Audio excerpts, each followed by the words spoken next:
I'm going over a list of all of the violations that Comey did.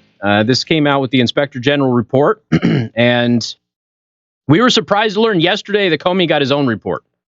So the Office of the Inspector General released a separate report just about Comey, and then the other one will be about the process of this whole Trump-Russia collusion thing. So anyway, we are on page 56. Comey violated FBI policies and the requirements of his FBI employment agreement when he sent a copy of Memo 4 to Richmond with instructions to provide the contents to a reporter, and when he transmitted copies of Memo 246, 24, and 6, and a redacted version of 7 to his 3 attorneys.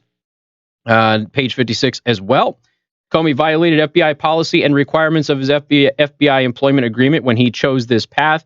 Comey was not authorized to disclose the statements that he attributed to President Trump in Memo 4, which Comey viewed as evidence of an alleged attempt to obstruct the Flynn investigation, and which were relevant to the ongoing Flynn investigation. Rather than continuing to safeguard such evidence, Comey unilaterally and without authorization disclosed it to all. And again, this is when you have an investigation going on and they're trying to gather evidence and keep evidence with an investigation, you don't release it to the press. Page 57. However, Comey's own personal conception of what was necessary was not an appropriate basis for ignoring the policies and agreements governing the use of FBI records. Basically, Comey's been saying, I didn't think it was all that important. Now, you tried telling the FBI, I didn't think that evidence was all that important to give you when they're investigating you. You try doing that, especially given the other lawful and appropriate actions that he could have taken to achieve his desired end, which was to release it to the press. Again, all he had to do is ask for permission. He chose not to. The unauthorized disclosure of this information that Comey knew only by virtue of his position as FBI director, violated the terms of his FBI employment agreement and the FBI's pre-publication review policy. Page 58. However, Comey was not authorized to provide these memos to his attorneys without prior approval from a coordination with the FBI. By providing memos 2, 4, 6, and 7 to his attorneys without seeking FBI approval, Comey took for himself the carte blanche authority expressly denied by the courts, in clear violation of the FBI's pre-publication review policy. In other words, the courts have already ruled that he doesn't have the legal authority to do this, and the requirements of Comey's FBI employment agreement. As a result, Comey not only disclosed sensitive law enforcement information to his personal counsel, but also a small amount of information contained in Memo 2 that the FBI subsequently determined was classified at the confidential level. So again, he's giving people classified information that are not authorized to have said classified information. So he is a lot like Hillary in that respect. Page 59. Once he knew that the FBI had classified portions of Memo 2, Comey failed to immediately notify the FBI that he had previously given Memo 2 to his attorneys. Okay, so if you have released information that was classified, and then let's say some information gets retroactively classified, your responsibility at that point in time as the originator of the document is to let everybody who needs to know, hey, this classified information has already been given to these individuals, because those people have to be brought in and they have to be dealt with. Now, dealt with isn't a threat. It's just that you have to go through the process of informing them that this is classified and they can't release it, that sort of thing. There are things that have to happen. He chose not to tell anybody. So he disseminated classified information in violation of the law and FBI policy and his employment agreement, but then he didn't tell anybody when he found out that it was classified.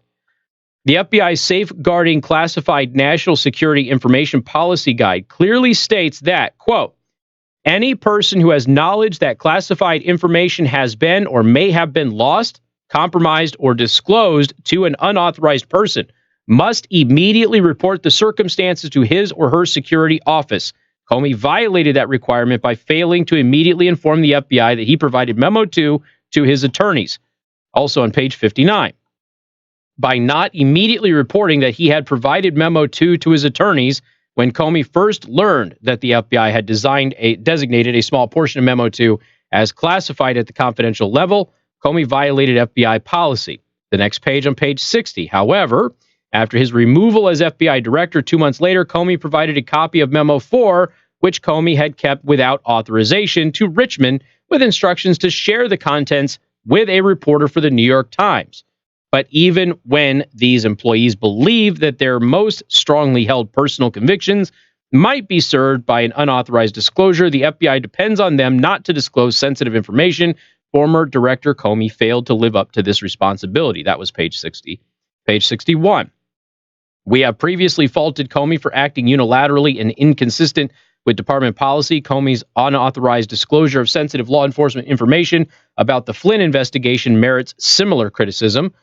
Comey had several other lawful options available to him to advocate for the appointment of a special counsel, which he told us was his goal in making the disclosure.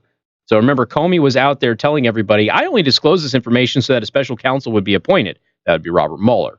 But he had ways of getting that done legally and within department policy and without violating his employment agreement. He chose not to do that. What was not permitted was the unauthorized disclosure of sensitive investigative information obtained during the course of FBI employment in order to achieve a personally desired outcome. And that ultimately is the part that is the most damaging to his reputation, is that he violated the FBI's policies, he violated his employment contract, he violated the law, and he did that for personal gain.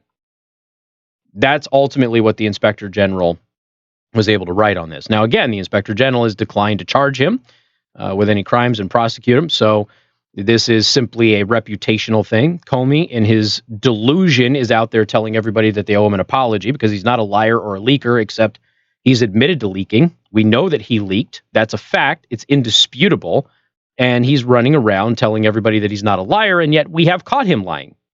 So he's nuts. I mean, the guy is either one of the most smug, narcissistic individuals you're ever going to run into, or he's delusional. I don't know which one it is, but this is certainly not pleasant for him, to say the least. But at the same time, he's not going to actually face any serious charges. So, I guess he gets the last laugh, at least somewhat. His reputation is damaged a little bit. He doesn't seem to acknowledge that, but he is. So, what more to say? Don't really know, other than he's out there making really silly claims, and people are absolutely dragging him for it online. He's tweeting out there that people owe him an apology, and I mean, Twitter is just having an absolute blast with him, as they should, because this guy got caught doing a whole bunch of things that were wrong. Not only were violations of department policy, but were illegal. And he released classified information, and he kept documents that he's not allowed to keep. And then he released those documents to the media and to friends and his attorneys and things like that when he wasn't allowed to do so. Ultimately, that's what he did. And now it's at least in a report that we can go ahead and use going forward. But I told you, don't be surprised if he doesn't get charged. The person right now who is most in jeopardy of being charged is Andrew McCabe. And right now, they're even saying that may not happen either. Even though there's evidence that McCabe certainly did things inappropriately, whether it rises to the level of criminality still remains to be seen. So we're still waiting on that. And they say that they're close in being able to go ahead and make that determination. We'll ultimately see, I guess, if that ends up happening. Some of the stuff that has been happening with Comey on Twitter, if you head over to twitchy.com, they've got some interesting things. Let's see. So Comey, he put up on Twitter, the Department of Justice IG, quote, found no evidence that Comey or his attorneys released any of the classified information contained in any of the memos to members of the media. He says, I don't need a public apology from those who defame me, but a quick message with a sorry we lied about you would be nice. Again, he's delusional because he and his attorney didn't leak it, but he leaked it to his attorney, which is illegal. And then they told his buddy to leak it. Because remember, he gave it to his attorneys, but he also gave it to his buddy Richmond, and Richmond published it. So, again, he didn't leak it. His buddy did, but go figure. It's pretty interesting to watch him get dragged here on social media because he deserves it so richly. But the guy's delusional. He's absolutely delusional.